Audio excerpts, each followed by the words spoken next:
কৃষ্ণগুৰু পোনপ্ৰথমে পৰম কৃপালু পৰমাৰাধ্যতম কৃষ্ণগুৰু প্ৰভু ঈশ্বৰ আৰু গুৰুকৃষ্ণ প্ৰেমানন্দ প্ৰভুৰ শ্ৰীচৰণত শতকোটি প্ৰণিপাত জনাই আপোনাসৱ ঈশ্বৰৰ একান্ত ভকত ভক্তৰ চৰণতো দাসী সেৱা নিবেদিছোঁ আৰু লগতে অজানিতে ৰৈ যোৱা ভুলৰ বাবে আগতীয়াকৈ ক্ষমা বিচাৰিছোঁ। পৰম পিতা পৰমেশ্বৰ কৃষ্ণগুৰুৱে ভক্তৰ আগত জাতি তত্ত্ব বেকত কৰে এনেদৰে। জাতি তত্ত্ব কহুৱাৱে শুনি অনিৰ্ণয়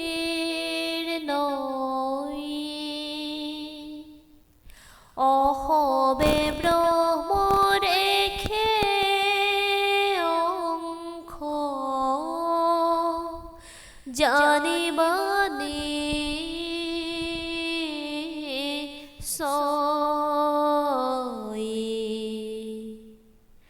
ব্ৰাহ্মণ ক্ষত্ৰিয় বৈশ্য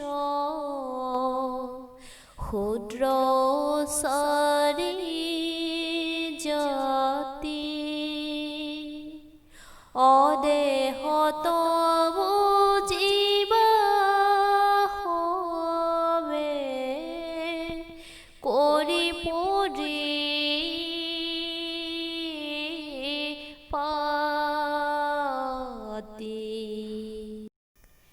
দাপৰত ভগৱান শ্ৰীকৃষ্ণই নানান লীলা কৰি ভক্তসকলক ৰক্ষা কৰাৰ কাৰণে পৃথিৱীৰ মহাভাৰ গুচাই দুষ্টক দমন সন্তক পালন কৰি কলিক ৰাজ্য দি গৈছে।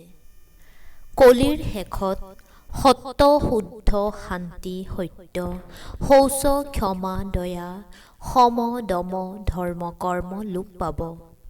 ৰাজতন্ত্ৰৰ বিভাজনত ধৰ্ম অৰ্থ কাম মুখ্য পাহৰি গৈ জনগণৰ মাজত মন বিচ্ছিন্ন হৈ পৰিব। শূদ্ৰসকলে ৰাজশাসন চলাব। ব্ৰহ্মনাশৰ চেষ্টা চলাই কুলাচাৰ নাশ কৰি মহাপাপলৈ প্ৰজাসকলক বাট দেখুৱাই দিব। শূদ্ৰৰ নাম লওঁতে আচৰিত হ'ব নালাগে। কৰ্ম অনুসৰি আমি দেহধাৰী আটাই শূদ্ৰ। জন্মছত্ৰত জাতিৰ বিভাগ কৰিব নাপায়। ব্ৰাহ্মণৰ ঘৰত উপজিলেই যে ব্ৰাহ্মণ হয় সেইটো নহয়। ইয়াত আচৰিত হ'বলগীয়া একো নাই। ভাগৱতত ইয়াৰ ব্যাখ্যা দিছে। এক ভগৱানৰ সৃষ্টিত এক ব্ৰহ্মৰ পৰাহে সকলো লোকৰ জন্ম হৈছে। আমাৰ সকলোৰে এজনহে পিতা মাতা। ভগৱান কৃষ্ণই কৰ্মযোগৰ দ্বাৰা সমস্ত লোকক কাৰণত আবদ্ধ কৰি ৰাখি গুণ কৰ্মৰ সৃষ্টি কৰিছে। গুণ কৰ্ম মতেহে জাতি ধৰ্মৰ সৃষ্টি। এজন মানুহৰ শৰীৰতে চাৰি জাতিৰ জন্ম। এজন মানুহ যি পৰ্যন্ত অজ্ঞান আন্ধাৰত বুৰ গৈ থাকে, যি পৰ্যন্ত হিতাহিত জ্ঞানৰ অভাৱত নিজক চিনি নাপায়, সেই পৰ্যন্ত তেওঁ ব্ৰাহ্মণ কুলত উপজিলেও শূদ্ৰ।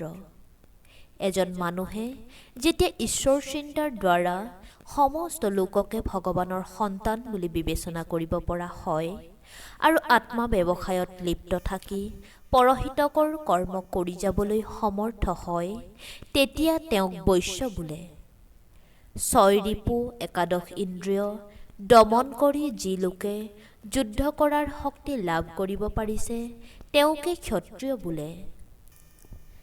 যি যুদ্ধৰ দ্বাৰা গোটেই বিশ্ব জয় কৰিব পৰা যায়, সেই যুদ্ধৰ সঁজুলিনো কি তাক বিচাৰ কৰি যিজনে দাস্য ভাৱত সমস্ত লোকক ঈশ্বৰহেন দেখি আনৰ দুখত দুখী হৈ একান্ত মনে ভগৱানৰ নাম জপ কৰি যুদ্ধৰ সেই সঁজুলি বা আমোঘ অস্ত্ৰ ভক্তিৰূপ ধনু আৰু নামৰূপ শৰ ধৰিব পৰা হয়, প্ৰকৃতাৰ্থত তেওঁহে ক্ষত্ৰিয়।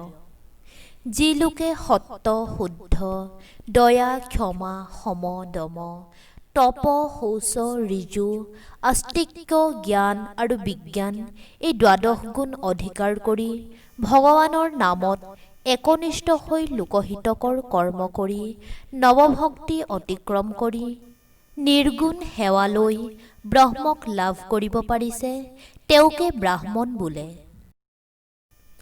উক্ত চাৰি জাতিৰ ভিতৰত ব্ৰাহ্মণ ক্ষত্ৰিয় বৈশ্য এই তিনি জাতিৰ শক্তি কলিৰ শেষত ক্ৰমে নাইকিয়া হ'ব। তেতিয়া শূদ্ৰৰ ৰাজত্ব থাকিব। ব্ৰাহ্মণ কুলত উপজি ৰাজ আসনত বহিলেও শক্তি সামৰ্থ্যহীন কলিৰ ৰজাই শূদ্ৰৰ কৰ্ম কৰি পাপৰ প্ৰভাৱ বৃদ্ধি কৰিব। কলিৰ শেষত সমস্ত বিশ্বৰ লোক তিনি শ্ৰেণীত বিভক্ত হ'ব। এক শ্ৰেণী ভক্ত, এক শ্ৰেণী জ্ঞানী আৰু এক শ্ৰেণী ম্লেচ্ছ। এই কথা কোনেও ধৰিব নোৱাৰিব। ভক্তসকলে সদায় ভগৱানৰ নাম জপ কৰি সমস্ত লোকক এক দেখি ভগৱানৰ বাণী প্ৰচাৰ কৰিব। জ্ঞানীসকলে ভগৱানক এটা শক্তি বুলিহে বিবেচনা কৰিব আৰু নিজকে ঈশ্বৰ বুলি গৰ্ব কৰি ভ্ৰমবাণী বুলিব। আৰু ম্লেচ্ছসকলে, যিসকলৰ ঈশ্বৰৰ প্ৰতি কোনো ধাৰণা নাই, যিসকল ভক্তি মাৰ্গৰো আঁতৰত থাকে, সেইসকলেই যত ব্যভিচাৰ ঘটাব। ধৰ্মৰ নামত ব্যক্তিগত স্বাৰ্থ সিদ্ধিৰ বাবে উঠি পৰি লাগিব। ভক্তি ধৰ্মৰ স্থান অৰ্থ সম্পদ আহৰণ আৰু কামনা বাসনাই অধিকাৰ গ্ৰহণ কৰিব। অনাচাৰ ব্যভিচাৰ কৰ্মই আগুৰি ধৰিব। জয় কৃষ্ণ গুৰু।